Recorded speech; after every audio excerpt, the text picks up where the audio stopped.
Hopefully, all right, some folks are getting in. That's great. All right. Good. So people did receive the email about the new link. Welcome everyone to our 1 p.m. discussion talking about Triumphant Over Trauma, generally focused on male survivors panel. We are super excited to have Jay, Joe, and Brian here, as well as our co-host Stuart, who's going to start us off. Stuart, I'm wondering if you would like to do the land acknowledgement. Okay, I'll be right with you. Okay. We acknowledge the land we are meeting on is traditional territory of many nations, including Mississaugas of the Credit, Anishinaabe, Chippewa, and Haudenosaunee, and the Wendat peoples are rather, geez, I can't even talk today, are home of many diverse nations, including Inuit and Métis people. We also acknowledge that the Toronto is covered by Treaty 13 with the Mississaugas of the Credit. And my apologies in the blunder there in the beginning.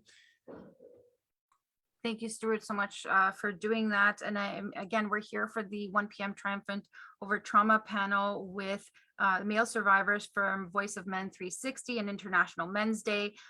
This session is going to be hosted by Joe, who is the host of Author Circle and peer support coordinator of Voice of Men 360.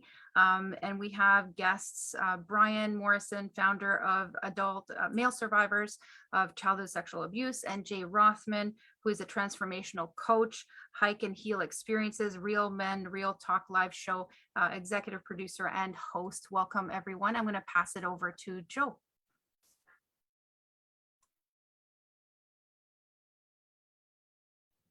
Thank you very much. It's a joy and pleasure to be here today. And we've got Jay from Arizona, we were just speaking, and Brian. So it's exciting to have everyone here today. And we're going to be discovering some very fascinating things when it comes to overcoming the past of trauma. And before even discussing trauma, it would be a smart thing to understand what is even trauma. I got very interesting information from a few books I read, and one in particular I recommend highly by an author who specializes in trauma for many decades, Peter Levine. I don't know if any of you read the book, but I read it earlier and I really like what he said about defining trauma. It's still a challenge. We become traumatized when our ability to respond to perceived threat is in some way overwhelmed. This inability to adequately respond can impact us in obvious ways as well as ways that are subtle. In short, trauma is about loss of connection to ourselves, to our bodies, to our families, to others, and to the world around us. This loss of connection is often hard to recognize because it doesn't happen all at once. It can happen slowly over time. We adapt to these subtle changes without even noticing them. So whether it's stubbing your toe, whether it's having a broken relationship or divorce, bankruptcy, whatever the case is, different traumas are handled in different manners. And so we'll be discussing today some of the problems and what these both gentlemen have done to overcome, to be champions, to be in a position to be able to conquer their situations to the point so deeply that they're in a position to help others. So I'm pleased, more than pleased to have them here. And Maria has already discussed a few of the characteristics of both of them. Brian, who I've met before and talked, and he's overcome some amazing things from the United Kingdom. He was abused as a child and had suicide attempts followed by 20 years of alcohol addiction to block out the abuse. He was given 6 months to live in March 2005 if he continued drinking alcohol. But he's now celebrating 16 years in recovery and being alcohol free. And what I really admire and respect is his attitude about champion to the point of helping others and coaching, and so understanding his real purpose, why God put him here. And I'd love to, as well, tell you a little bit about Jay. He's got a long story here, so I'll just tell you briefly. He's a two-time #1 international author, top 15 coach in Arizona, blogger, inspirational keynote speaker, web TV talk show, executive producer, and certified international transformational life, health, and wellness coach. He specializes in creating tangible healing experiences designed to speak to the heart of your heart, to touch the soul of your soul, and to help you make that pivotal shift from surviving to thriving.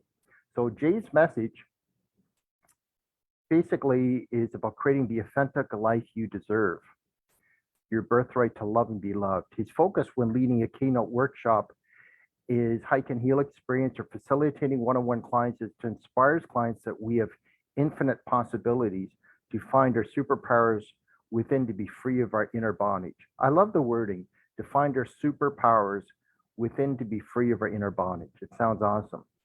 So I'd love to take some time and go through some interesting things about each of them one at a time. Let's start with Jay, since he's at the top of my screen. Can you briefly talk about some of the challenges you've had to deal with, and without even understanding, how did you handle that, and how did you overcome, and what made you decide to go to the point of now helping others? Well, good morning. Oh, good morning over here in Sedona, Arizona. And thank you for inviting me into this such a critical, important topic today. For me, there are things that happened in my childhood that had a very profound impact in my adult life. And I wasn't even truly aware of how I carried my childhood traumas into my adulthood. I just thought that I left it behind when I grew up as a young man, but it kept showing up in all the wrong places. It kept showing up in my thoughts. It kept showing up in my behaviors, how I abused and treated myself physically, emotionally, mentally, and spiritually. And it also showed up in my relationships outside of myself. And it was a heck of a journey. I didn't know what I didn't know. And I didn't know that all of those moments in my childhood that impacted me at my core, I say mind, body, and soul, had been affecting my life as a male adult. And that didn't happen until my awakening didn't happen until my late 40s. I had a heart attack, and by the time I was 54, I had many of other massive medical conditions that had me hours from death. And it was during that period where I had some quiet downtime, especially in the hospital, where I got to experience what some refer to as a spiritual awakening. And for me, it was really taking the time to really assess me and the choices I made in my life and how I showed up in every aspect, from relationships to physical well-being, emotional well-being. And I began to understand that if I wanted to survive, not just survive, but live and save my own life, I had to be willing to face what we refer to as shadows, my shadows, going back to my childhood that engulfed everything from inappropriate relationships to trauma, significant trauma around chronic bullying that took place between second and sixth grade, and began to understand that I had reached a point in my life now as a 54-year-old man where I hated myself. I hated every aspect of me. And in that moment, I had this clarity that I knew who I had become, but I had no idea who I was. And I knew that if I wanted to save my life and change the trajectory of my life as a man, I had to be willing to go back and face and look at all of the things that had impacted me from my childhood, so I could do some massive healing around that. And it's a process. It takes a lot of patience. It takes courage. It takes commitment. It takes consistency, and it takes compassion. So I'm just curious, when you were dealing with a bully and other forms of trauma that were really causing you to feel so down about yourself to the point of hating yourself, what were your coping skills? Because you didn't have the tools that you have now. For someone to identify with your story that has not gone through the deep thinking and the deep soul searching for tools, what were your tools back then? So what I'd just love to go at this part of our meeting is, what is the problem and what was going on? So someone that is searching for answers can say, well, I can identify with Jay Of course. because you're at a much different level. You're more advanced because you've gone through rigorous, deep soul searching. But for someone that is searching for answers, how could they relate to you? How did you handle that? I can Yeah. relate because I went through bullying. Not everybody knows that. I went through many, many fights as a young boy. I understand now why, Yeah. but back then I didn't. So what was my coping skill? I could share it with you, but I'd love to hear your story. How did you cope with that when you got constantly bullied and how you felt about yourself? How did you handle it? Well, that's a brilliant question, Joe. I just say not so well. I picked up my best strategy or solutions to weather the storm, which was for decades. I picked up addictions. My addictions did not include alcohol and drugs. However, it did include picking up smoking at age 35. I was a massive workaholic. At one point, I was legally obese. So I used food for self-soothing. All of these strategies that my ego, my mind came up with were all had addictive components in some way. Mhm. I But also, when you were in school at grade 2 to 6, or was it age 2 to 6? How did you handle the bullying? How did you cope with back that? then, Yes. I ran as quick as I could, number one. The second thing I did was that, you see, my dad didn't teach me how to fight back physically. But somehow I think it came probably an influence from my mom. I was able to learn how to sharpen my tongue and allow my tongue to become my strength and my weapon of choice. So that would actually get me in more trouble because I would cut the bully off at the knees through the use of my tongue. And then it would just heighten the level of, let's say, anxiety and fear, fight, or freeze for me. Mhm. So many days I would just run the mile home from school, and other days I would find myself being surrounded in a circle in a physical fight. Mhm. And again, I didn't do so well in that arena. You know, that really, I didn't do well physically, but I certainly sharpened the only weapon I knew how to use at that time, which was my tongue, my Mhm. voice. Wow. Well, I can identify because I got bullied all the time. And there was a point eventually I thought this has got to stop. And I'm supposed to be babysitting my brothers and sisters who are younger. I'm in the basement lifting weights. And I'm lifting weights 20 times, 20 times, another 20 times, another 25, another 25. I'm going to get these guys for this. Just you wait. I'm going to get you guys. That was my attitude. But it took me many years to finally decide I got to do something because I felt helpless. I didn't know how to box or fight or martial arts. I didn't know any of that as a young boy, but I got constantly picked on. And I didn't figure out until many years why it happened because how I felt about myself. I was very shy, insecure, timid, and scared, terrified. And the guys that were bullied, they weren't the toughest guys. They fed on that, and that's why they attacked me. And then I became friends with the really tough guys, and they defended me.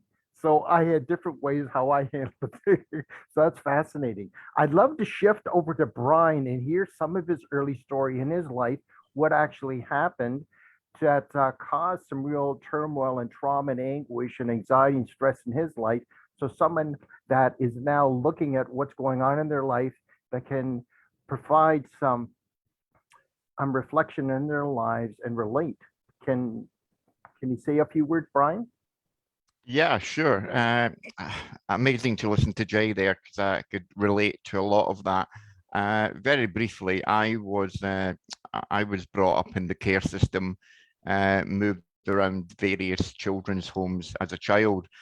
My mother had mental health issues, so couldn't take care of me. And within that system, that's when I realized what child abuse was. But as a child, I didn't know what it was. I was sexually abused from members of the staff within the children's homes, 3 different homes in total. And my escape was alcohol. I'll never forget it, that I used to see the older children in the homes actually turning around and being happy. And I thought, how are they always happy? And And what I did was I ended up becoming addicted to alcohol as a young teenager because I turned to the alcohol when I knew my abusers were going to be on duty that evening. I would turn to the alcohol so that I would be able to block it out. And unfortunately, that went on for maybe 5, 6 years as a child, until I was 16 years of age, when I was then homeless as a young kid on the streets. And again, my alcohol did continue till I was 35 years of age, my addiction. So I really didn't realize what life was about until I was 35, because I was never in control of it. But then when I was 35 and I managed to stop drinking and go into detox, I then realized I wanted to help others. But the child abuse side of it, I always hid it within. I would go out there and I would share about my alcohol addiction, but I would never share about the child abuse. And it was only over the last year that I turned around and was getting people coming to me saying, I need help with my alcohol addiction or my mental health because I was abused as a child.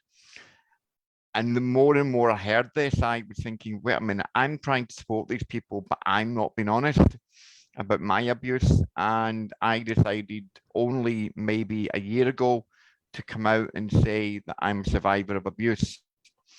And I think the biggest transformation in my life was that I'm from a place called Glasgow, Scotland, here in the UK. And I left Glasgow in 1989 as a teenager, saying I would never return here because it was a bad city, because of the abuse. I didn't want to ever live here again. And only 6 weeks ago, after 33 years, I returned to Scotland, right to Glasgow where it all happened, settled down here 6 weeks ago to face that demon and to help others, because it's a major problem here in my own city as well as around the world. But the amount that things that have come out here about the government have also come out and said, we now know about the abuse that's been going on in the care system. So I've literally turned my whole life around in the last 7 weeks and just decided to come back home to face the reasons I left, and just to help others. So that's what I'm doing today, and I just love supporting others to be able to talk about their how their life changed because of abuse, because too many young men are ending their lives with suicide because of child abuse when they were children. And this is something that we want to stop. Well, I really admire and respect that with your courage and faith that you're willing to face the source of your pain and trauma. I admire, respect that. And that must have been a very difficult journey. Tell us a little more for some of the people that are going to be watching this down the road, because I know this is being recorded, and even watching now and reading about it, as to what was your particular thought process and feelings about yourself when you were going through the massive pain, the trauma, the child abuse. What were your thoughts about yourself, about life, about everything? So to help someone identify if this is what's going on with them.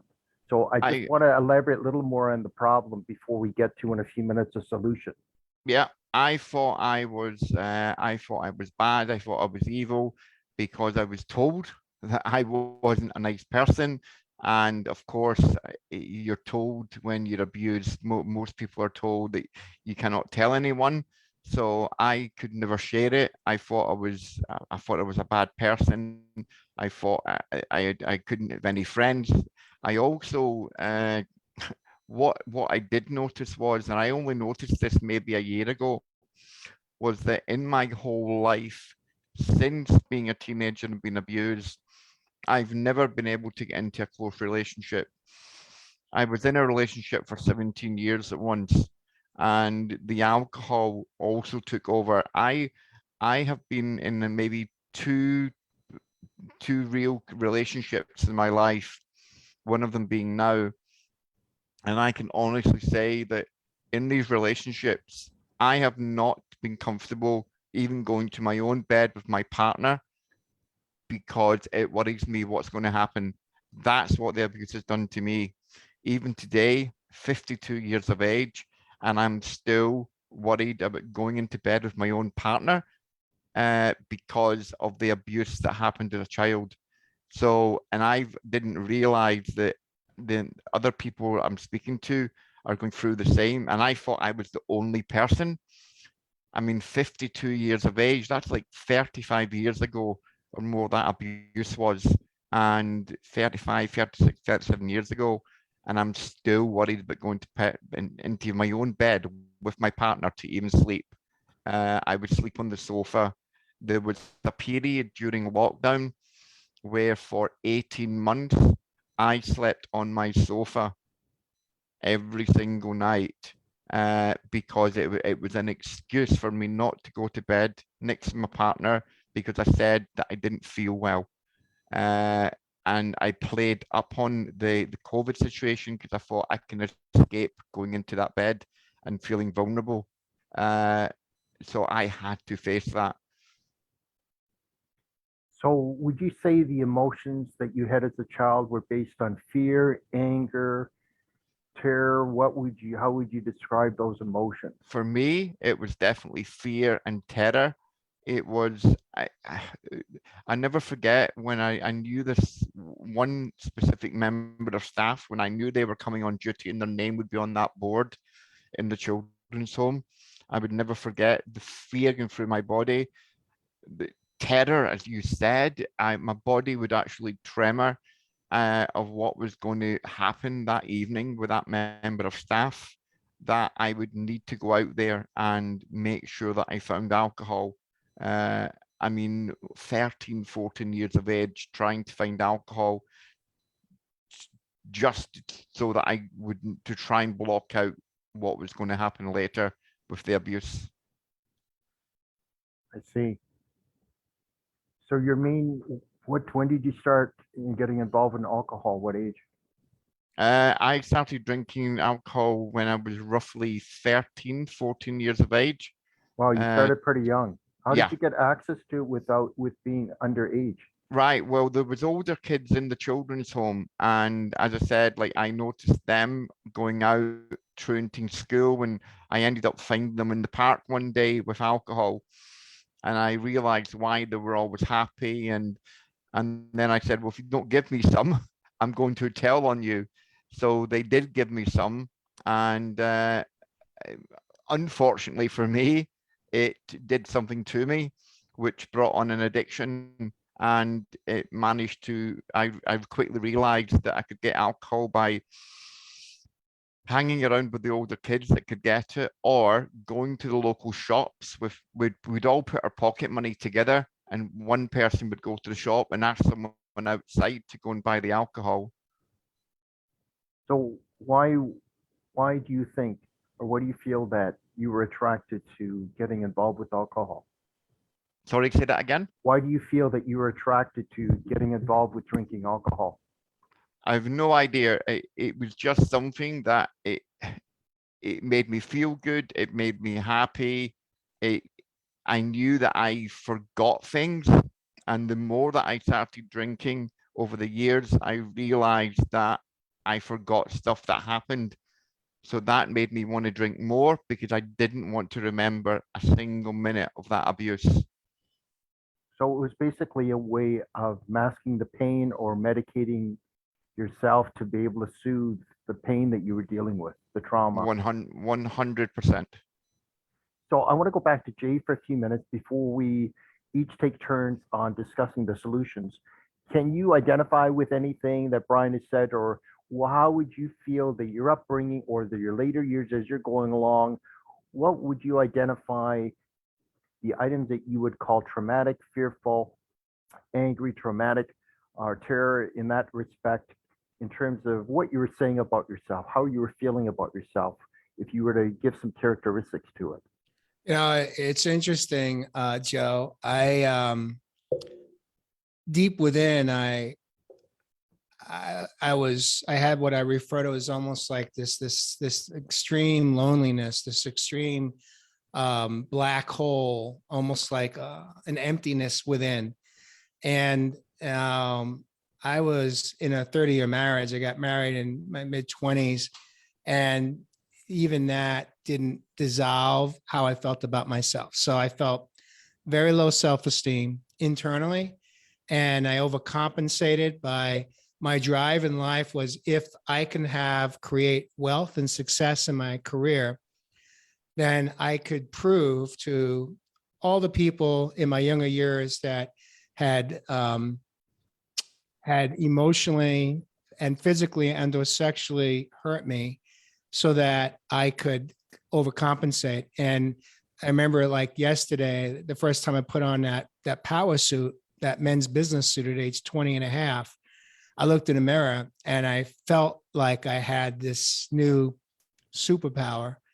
And so for me, my superpower was manifested truly by how I dressed, and then pushing forward and creating a very successful career in corporate America. That at the end of the day, it was just an illusion. It wasn't real, because within, I had be familiar with the term imposter syndrome. Even when I made it to senior leadership, a vice president of a major corporation in Southern California, I didn't believe that I was actually worthy of that position. And I held it for just under a decade, but every day internally in my thoughts, my feeling was, if they only knew the truth, I'd be fired. And I had great success. And so how that translated for me was through addictive behaviors that not only included, as I said, work, smokes, massive food addiction, also not knowing what codependency was. That was the motherboard of all addictions. And unfortunately, I also struggled with a massive sex addiction that, most men and women would never feel safe to acknowledge and admit, going globally around the world as I am right now. But you see, in my healing journey, I learned something: we're only as sick as our secrets. And for me to begin the process of coming home and experience true inner freedom, I had to be willing to acknowledge all of my past choices and behaviors that I made, and not to go to guilt and shame, not to go to blame anymore. But for me, it was about taking time to be willing to show up and grow up and take responsibility and accountability for how I'm showing up as the adult. And that led me to the beginning of the healing journey. Well, I'm really impressed by you sharing that. That takes a lot of courage and boldness, and unmasking who you thought you were. Yeah. And like the one song that Michael Jackson had, "The Man in the Mirror," I can identify with a lot of what you said. Not all of them, but several things I can, especially what I was told as a young boy, that I'll never make it in life, you're good for nothing, you end up in jail, and we wish you were never born, you were a mistake. And if I would have said those words 5 or 10 years ago, I would have been weeping. So it's quite a journey getting to the point of healing the inner child, to the point so deeply that you can now coach others and teach courses. In my journey, I learned the secret is forgiving those who hurt you, thanking God that He made them, and loving yourself and loving others. And I got so deep the point I taught courses now on each of those subjects: loving yourself, forgiving, gratefulness, and finding your purpose. So I'm not going to elaborate a lot on myself, but I can identify it's quite a painful journey. But the more you make pain your friend, and another book I highly recommend, these books, is I read this one 4 times. What You Think of Me Is None of My Business. There you go. And this one I read 5 times, Man's Search for Meaning. This one I read 8 times, Purpose Driven Life. So you can see I read books, and lots of them. If you saw my books, I got to buy another house to fill all my books in. So what I'd love to do, spend the next half an hour, each of you can spend 15 minutes sharing your solutions to help through with each of your unique situations that you've gone through, to the point, I'm hoping and praying, and I feel you have overcome, to the point that you're helping and coaching, mentoring others. So let's get back to Brian.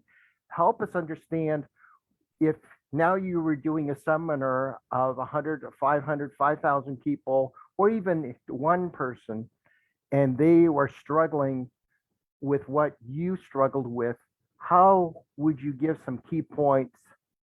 I know it's hard in 15 minutes, but to give like a fast track, what they could do, 1, 2, 3, 4, 5, 6, 7 points, whatever, to overcome what they're dealing with that may mirror exactly what you've dealt with, that you've now overcome to the point that you're a champion, you're wearing the superhero costume, Batman, Superman, whatever it might be, or a woman, Wonder Woman, or Catwoman, Batwoman, whoever it might be, right?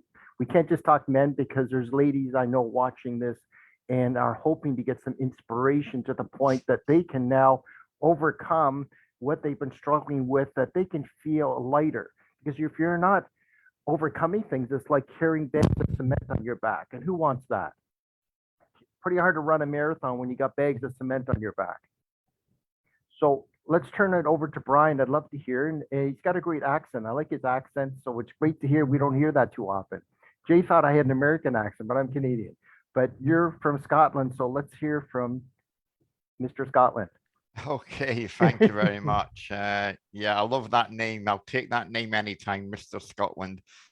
For me, number one, to be honest, is that the first thing I would say to the people listening, the struggling, is that I believe you.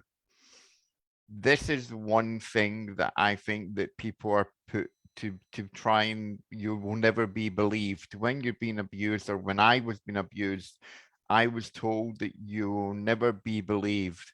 I never forget that they used to say that I was this little immature kid that would always tell lies, and it was the abuser that would make sure that that's the kind of name that you got, that you told a lot of lies, because they did try, and each of my 3 abusers did actually try and say that I was known for lying.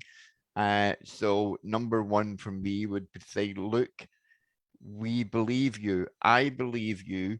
You have been abused. It's the same when you hear the story when a woman's been raped. The first thing in training that you're taught is you need to tell that person, we believe you. So that's very important as well with male abuse, in any kind of abuse, is that you believe them. What's helped me to personally get through it is, now this might be very odd, but it's actually getting involved within that area. For instance, I mentioned we're here about abuse, but my abuse and addiction was like together. And what I realized was, when I started to deal with my life, the more I got involved right in the center, where maybe there was support groups for people that were abused, support groups that were people maybe addicted to alcohol, I would go and become a volunteer within that. I would want right stuck in the middle, because what I learned was that by me going and helping others that have got a similar problem to me, it was also helping me. Every time that I go to help somebody else, it's helping me. And I think that's something that's really good for people. If they feel, maybe not everyone can do it, and maybe it's too strong a remembrance, but for me, it really helped me to get stuck right in the middle, to get involved in forums online or support groups locally to help others. Another thing as well was actually to start educating others, but also me, was actually to educate myself about what actually happened to me as a child, because I didn't know what abuse was. I didn't know what the name abuse actually meant. I thought abuse was when you physically got beaten, when you were bullied at school. And then later I realized that what was happening to me was that I was being sexually abused. So it's about educating me of what really happened to me, and then going out there and trying to educate others. And that's one of the steps I took, which helped me, was by educating myself. I really like that Also- you volunteered. Sorry to interrupt, but I like the fact you volunteered and jumped into the pool, even though you didn't know how to swim. I'm just curious as to what caused you more trauma, the verbal abuse or the physical abuse? Do you know that's a it's a really good question, because I would have said they're the physical, but do you know the mental abuse of knowing, okay, that sexual abuse maybe only happened for maybe 10 minutes, 3 times a week. Okay. So that's maybe 30 minutes of a whole week. The mental abuse of knowing what was coming in the future was what affected me, because I could never lead a normal life. I could never be a normal kid that would go and play football. I I never went to school. I never went to college. If I did, I didn't get anywhere.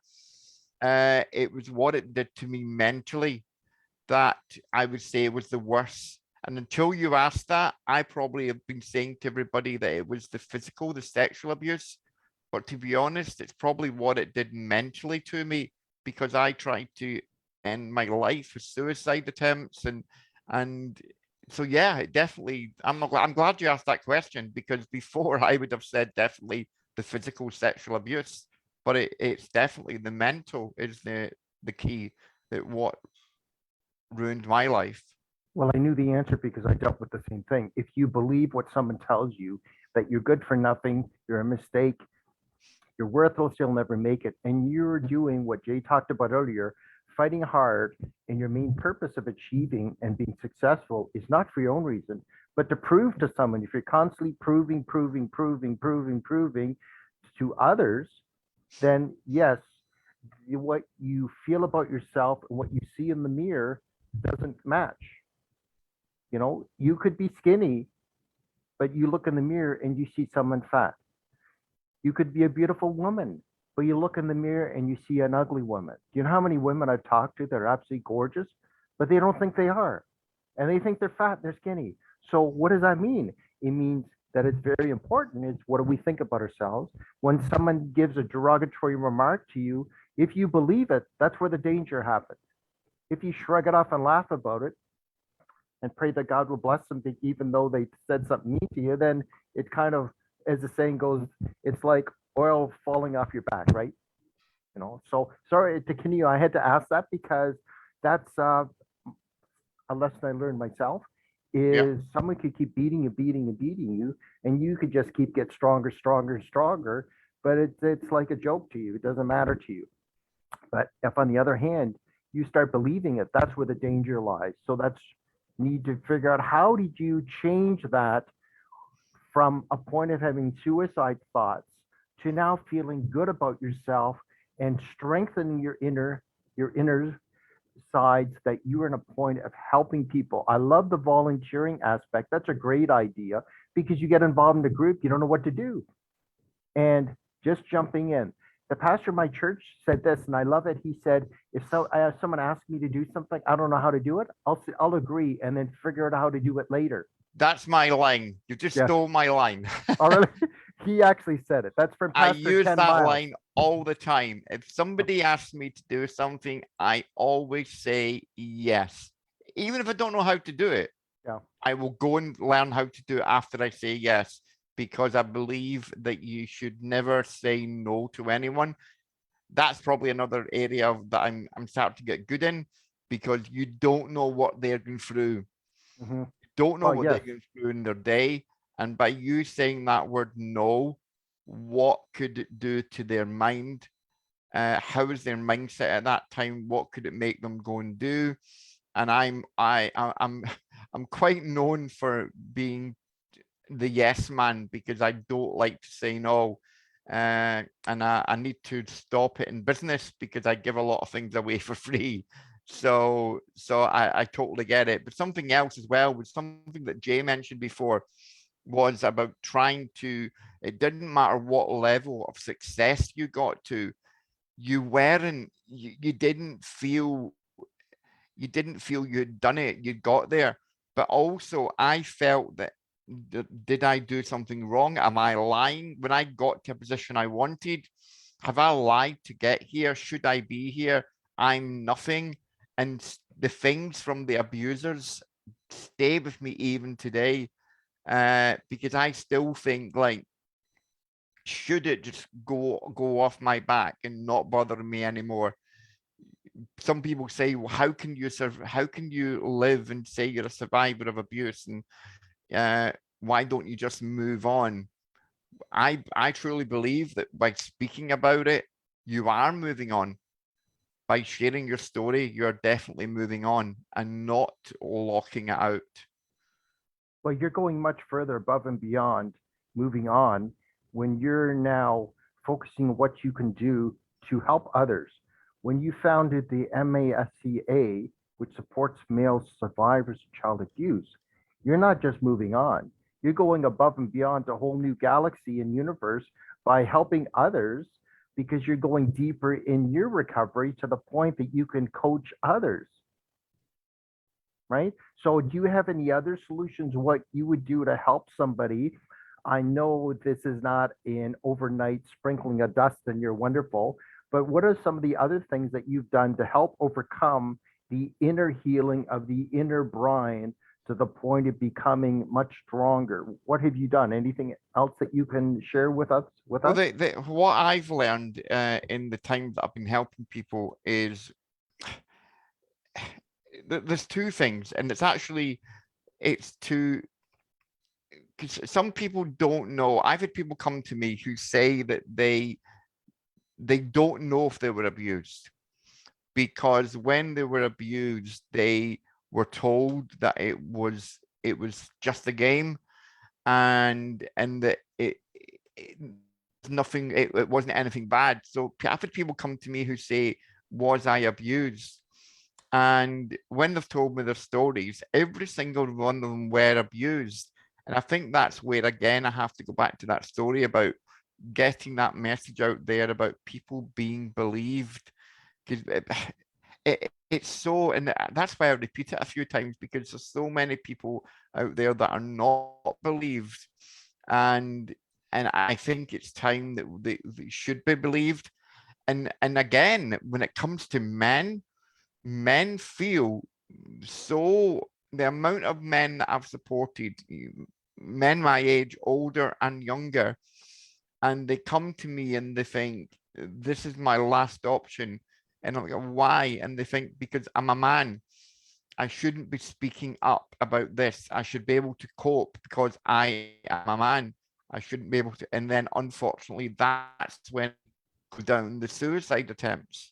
And I think that's where we need to get the message out that it's important. I know it's that for men especially, is that it is okay to speak out. That even a man, you're more of a man if you want to speak out, whatever the message is. It is okay to speak out, because unfortunately, the mass majority of men who are abused feel that they shouldn't have been abused. They were a man. Why didn't they cope with it? So so that's one of my big messages.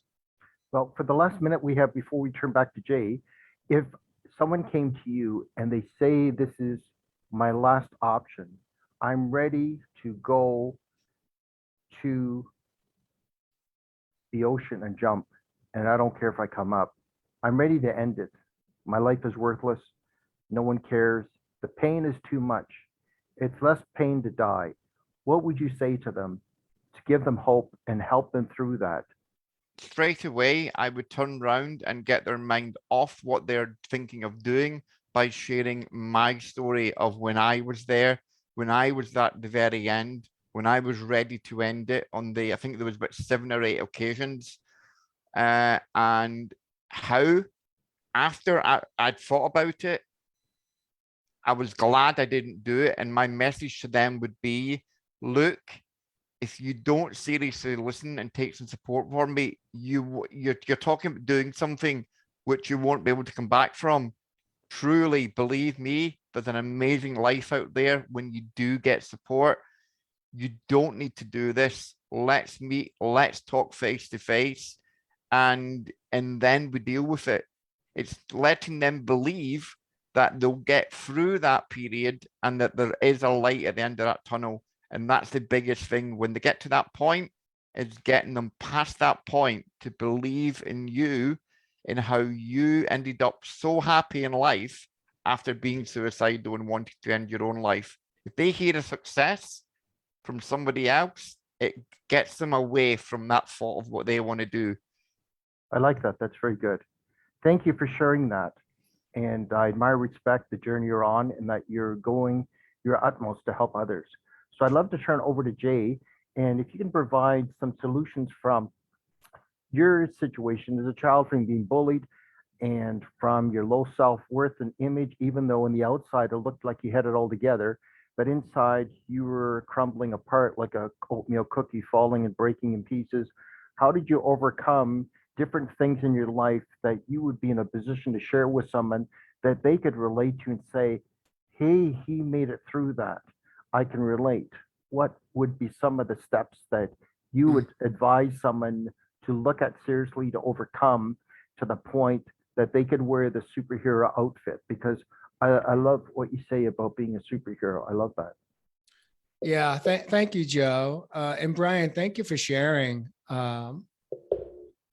your own journey with us. The first thing I'd like to share is that although I identified that I struggled with 5 addictions in my adulthood that began in my teenage years, I don't identify as an addict today. I have dissolved the obsessive thinking around those 5 addictions or addictive behaviors. And that happened, it kind of happened through the process of the healing journey, if I may refer to it that way.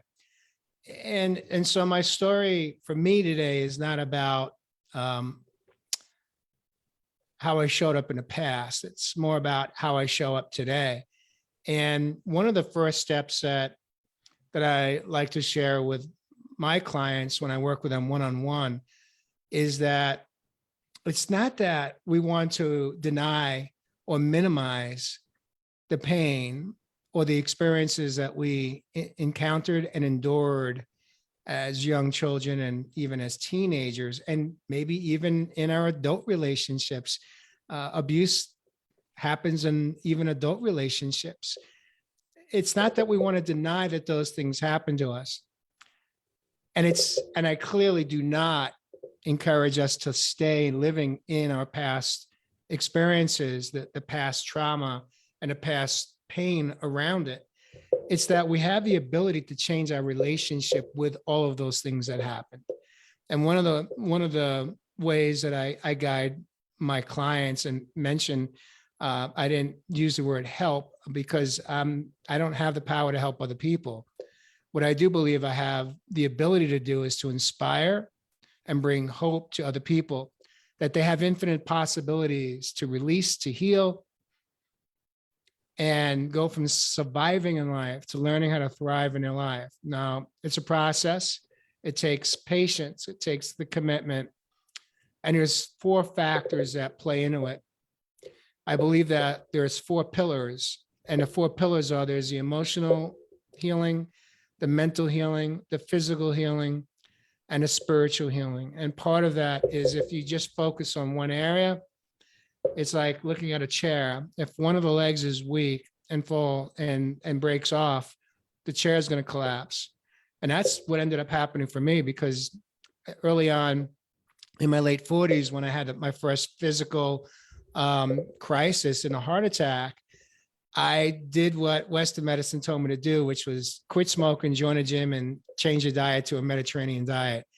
And that wasn't enough. I mean, I did that for a few years, and it was almost like I went off the wagon. I lost my emotional sobriety in that moment and went back to all the old self-soothing solutions that I thought had helped me numb out and distract myself from feeling the internal pain. And so it's really important to understand that. I'd also say that it's critical that you purge out working with someone that is qualified. Now, what I mean by qualified is I I would, something I didn't do in 21 years of psychotherapy that I was in talk therapy. I never asked any of my teachers or therapists if they had gone through this. I never got personal with them. And so if a therapist or someone that you're going to work with hasn't done the work themselves, they may not be the best fit. Now, I'm not speaking, thank you, Brian. I'm not speaking from, this isn't just me speaking words. This is my experience, 21 years in psychotherapy from my mid 30s all the way through. And I didn't get my answers. I didn't find any relief. I didn't fill the hole in the soul. It wasn't until I began the journey of healing. Now, the journey of healing is really about, you mentioned forgiveness. It is about the process, a healthy process of forgiveness of those that harmed us, but also forgiveness of self, the most important part of this journey. Because when we think about all of the choices that we made, Brian, in our best ways to numb out and distract and not feel the pain, we can easily live in guilt and shame and blame. And the part of the journey that I wanted to do is I no longer wanted to live in my past. I no longer wanted to live in those old traumas. And for me, it was about changing my relationship with it. It was about learning how to forgive others, how to have compassion and empathy for those that had harmed me, and really see them as they truly were at my younger years. And going through that process of forgiveness, that is just the gateway. The gateway, really where we want to access is to build self-love. And to build self-love for me, the massive gateway was through different forms of self-care. Self-care is the only gateway that I was able to experience in my own healing journey. So what would you say would be the best ideas when it comes to advising someone about self-care? How do you handle self-care in your life? Well, when I'd ask women how they identify self-care, they'd say, well, I go get a manicure or pedicure. I get my hair colored. I get a massage once a month. These are all beautiful, pampering, feel good in the moment types of self-care, if you want to refer to it as that. I'd ask men the same question. I say, hey, I do a round of golf, once or twice a month with my buddies. I go out to the pub, a saloon, and have a couple of cocktails and just kind of connect, watch the sporting events, go to a sporting event. That's not the self-care I'm talking about. The self-care I'm talking about is learning how to invest time each day through what I refer to as non-negotiables. Non-negotiables are action steps that I take each day to learn how to connect with myself. So first and foremost, nutrition. Big factor. If our brain isn't healthy because we're not feeding it the nutrients, the minerals, the vitamins that it needs, we're thinking already at a handicap. Nutrition is a big factor. Learning how to connect with myself. I didn't like to write, didn't like my penmanship. That went back to my childhood, being criticized for not having good penmanship. And when I realized that I didn't have to pick up a pen or a pencil, but I could actually use a note app in my phone, I began to have the courage to start to write, meaning start to express my feelings, learning how to not only express your feelings, but then I upped that game and started to read out loud what I had just written so I could feel it vibrating through my whole body. And that was a massive breakthrough, giving myself permission to cry every single day through that process of massive healing. Meaning I was taught in my home, real boys don't cry, toughen up, man up. And so by the time I was not even a teenager, I understood, I got the download from my dad that I needed to be a tougher boy, which kind of fed into why I was also, being bullied at school. But being bullied at school was just one component. There was other impacts that were happening. But coming back to the present, it also comes down to how strong is your why? Because we could easily slip into living in this mindset of being a victim. And I reached a point where I knew that I was done. It was either do or die. For me, it was, I no longer wanted to feel like a victim. I no longer wanted to internalize myself as a victim, I wanted to begin to experience what it could be like to be a victor. And the only way to get there is to have the courage to commit to yourself, to invest in yourself, and do the work, and do the work with someone that you begin to trust, someone that you understand, that you feel connected to them at the heart space, where you're not just going in there and you're not just doing talk therapy. I mean, that's the kind of work that I do today. Is what I realized in my healing journey was that what I lacked was I never felt connected to the person that was there to guide me along. And what ended up happening was I just dumped week after week what was happening in that week. And we never really got to the basis of what had caused me to show up the way I was showing up as a male adult.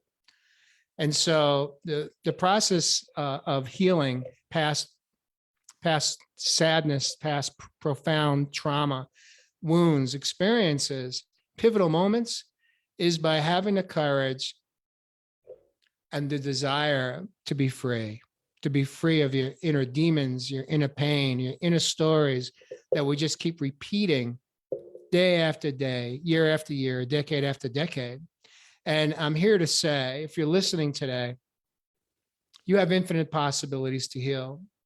You just have to want it. Have to want it bad enough, and you have to be willing to commit to having courage to change. Courage to not just change, but also just really, it doesn't have to be a daunting, scary experience. This experience can be absolutely loving, gentle, where we learn how to honor ourselves, where we learn how to respect ourselves, where we're able to look in a mirror and actually see ourselves as who we were born to be, our true authentic self.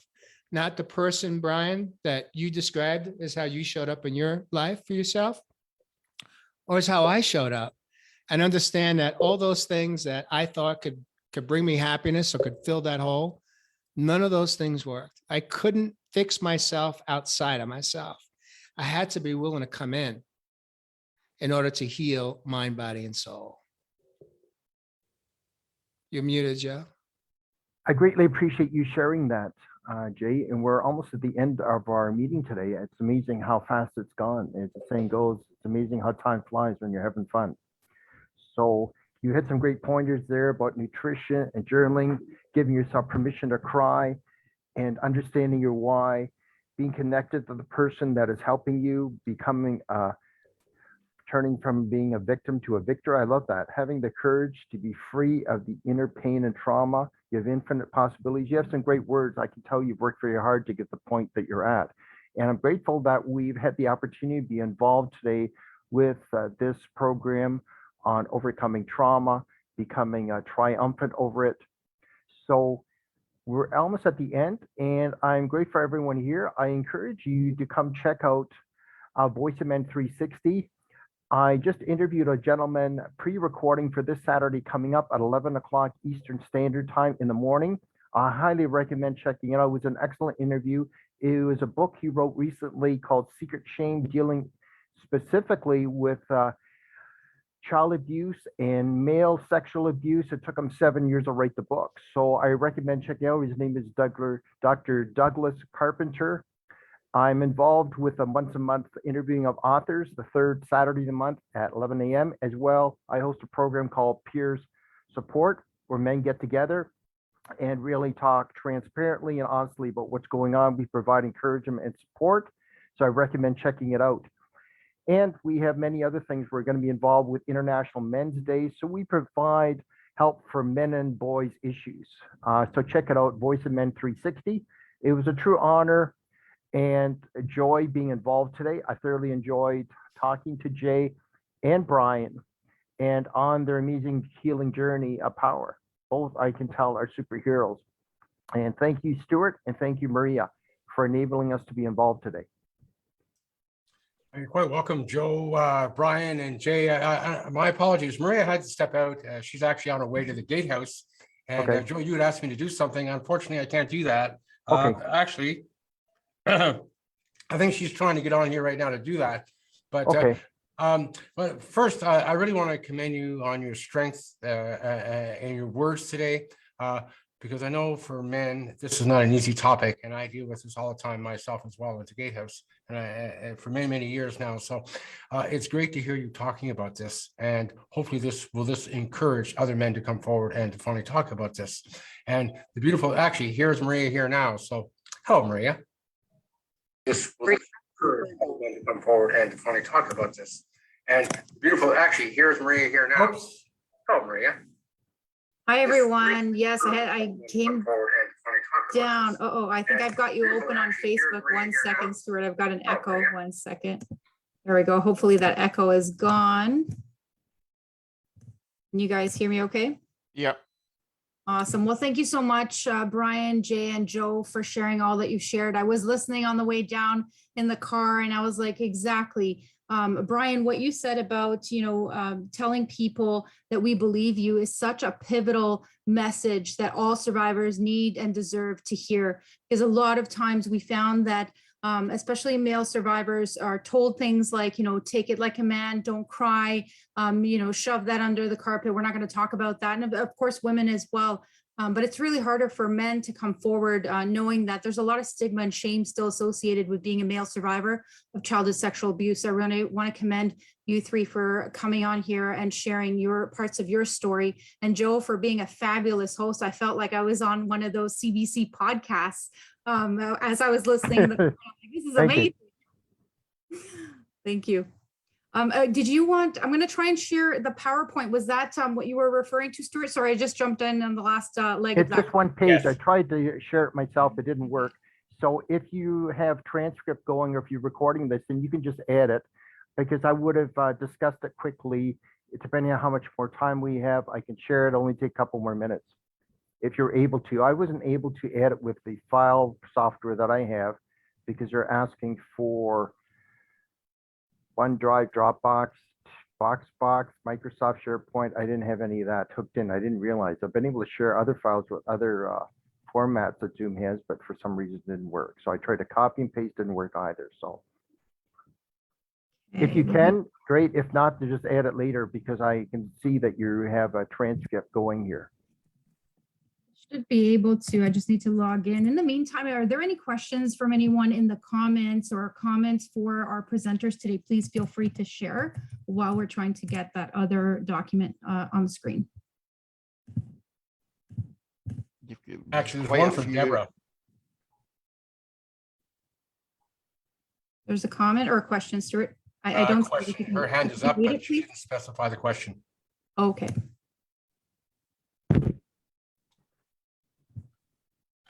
Oh, the hand's gone now. Oh, maybe she changed her mind. Okay.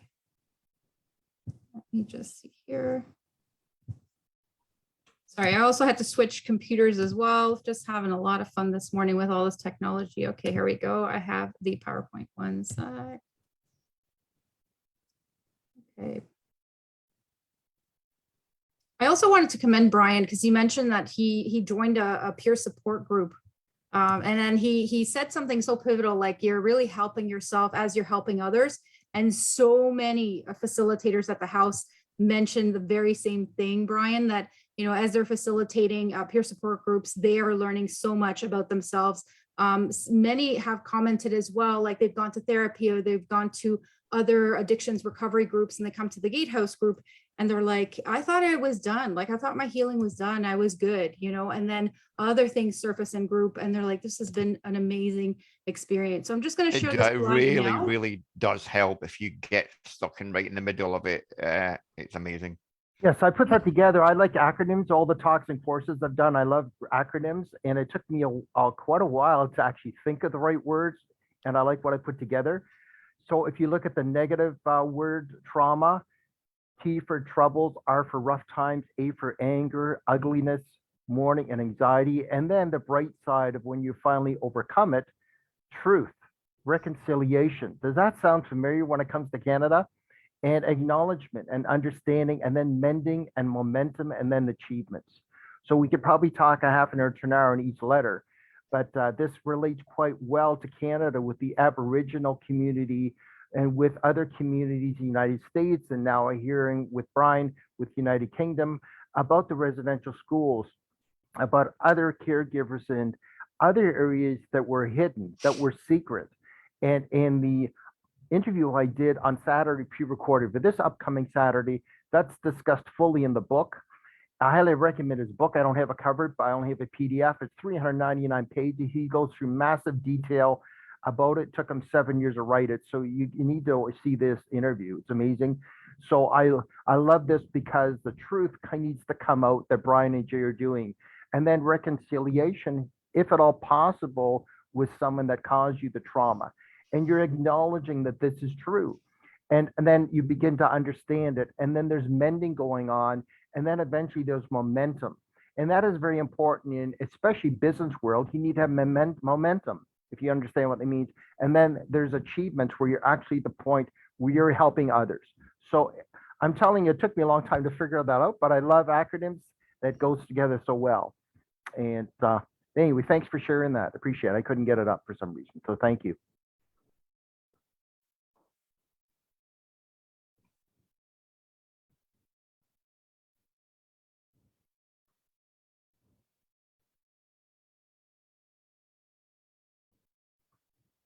Looks like I was just checking the comments, and Deborah mentioned that you answered my question. Just want to say thank you to you all. This is so enlightening and soulful.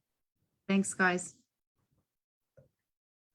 All right. I believe, Joe, on that slide, you can do a whole series of shows just on that slide alone. Each one of those, you can break them down Yes, into yeah. sub discussions. So I'm considering creating a course on trauma, especially all the people I'm interviewing. I did a course and initiated my church, and I'm doing in other areas about forgiveness, about loving yourself, and about purpose. Each of them are many PowerPoints, but have actually helped people, and who learns more, the teacher or the student. So it's benefited me, and it takes time to put all these things together. And then once you put it together, go, wow, I've learned even more things by putting it together. So, and then I'm looking to put together another course on finances, because I'm amazed how many people don't know how to manage their money. So I've learned it doesn't matter how much money you're earning. It matters when you get it in your hand, what are you doing with it? So exactly. and so many people, what they do, they pay bills first, and then they need to go to the food bank. So how much sense does that make? Exactly. So anyway, thank you for having us involved today. I thoroughly enjoyed it, and my passion was in it, and it was amazing the courage that Jay and Brian showed in revealing their stories. And I can see they've gone through immense pain, but overcome it. So I respect and admire how they've overcome to the point that champion and helping others. So that's very admirable and deserves our respect. If I was wearing a hat, I would take it off. I normally don't wear hats, but if I did, I would be taking it off to show admiration and respect. So these are gentlemen that can definitely help others, in which they are doing. Thank you so much, Joe. Thank you, Jay and Brian. I see there's some chat happening. People are asking for Jay's website, and Jay's posted it there. Even after the chat session, because it's not savable, I will send out those contacts. So if you can send that your number to me, I have your email. Also, Joe, where can people find information for your courses and your workshops that you're running as well? If you can either post in the chat or share via email to me, and then I'll send it out to everyone if they're interested in following up with you as well. And Brian, more information about the organization that you run out in Scotland would be wonderful to share with our audience and other people all around the world, because we have other contacts as well that we'll share with, definitely. Wonderful, thank you. All right, I want to thank again everyone that was here today, and my co-host Stuart for helping out with all this lovely technological issues that we've been having so far. Really great way to ground ourselves and letting go, as Jay mentioned earlier when we first started behind the scenes in our practice webinar, is being with this, and we're here with you all. Thank you again for being here. Thanks everyone for sharing. We will see you at the next webinar, which should be at 2:30, and we are going to attempt to use the Zoom events. If you are registered to attend that session, you just note that you have to log in twice to Zoom to get in. This is the issue that we've been facing with this system. It'll ask you to sign in again. It'll say your invalid link, please sign in again. You sign in again, you should be able to see the page to join in. Thanks again, everyone. Have a safe and wonderful rest of your day. Take care, everybody. God bless you.